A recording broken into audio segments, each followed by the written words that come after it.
Elle est dénudée de son écran et de ses sièges, tombée en désuétude depuis une quinzaine d'années, mais la salle de cinéma de quartier vieille de 90 ans est reconnaissable par son style art déco et ses détails sur les murs.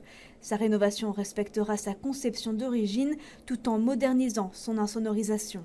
Ces fauteuils-là ne sont pas les fauteuils d'origine, ils viennent d'un cinéma de la rue Neuve, mais pour autant ils faisaient partie du lieu, ils étaient là encore il y a quelques mois, donc on va les restaurer, les récupérer. On va reconvoquer des qualités, c'est-à-dire un soubassement très clairement marqué qui rejoint le balcon, les corniches avec la lumière typique un peu art déco des gorges qui éclairent le plafond, un plafond voûté avec des étoiles.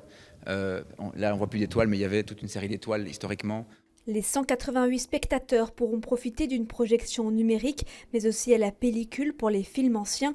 Le patrimoine du bâtiment classé va être préservé, notamment dans le foyer, resté presque figé dans les années 30. On a retrouvé les couleurs originales et donc l'idée est de vraiment remettre tout ça en peinture et en plus de restaurer tout ce qu'il y a, donc les menuiseries, etc., qui sont en fait restées depuis aussi l'origine, même si elles ont subi un peu des dégradations ou des transformations.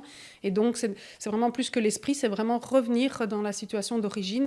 Le rez-de-chaussée voisin a été aussi racheté par la région, ce qui permet d'agrandir le lieu. Derrière moi, on aura un patio, un grand patio qui va amener la lumière dans cette partie centrale et qui va aussi donner la lumière vers le foyer historique du cinéma.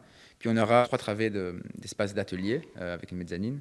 Et au fond de la parcelle, on aura de nouveau un jardin. Cet espace nommé le club servira au développement d'activités socioculturelles pour le quartier. Avec cette faculté d'avoir à la fois un lieu qui permette l'accueil des publics du cinéma, mais également l'ouverture plus large sur le quartier via toute une série d'activités qui pourront être organisées par le futur exploitant. Mais les amoureux du patrimoine et les cinéphiles devront s'armer de patience. Les travaux débuteront cette fin d'année pour une ouverture prévue début 2027.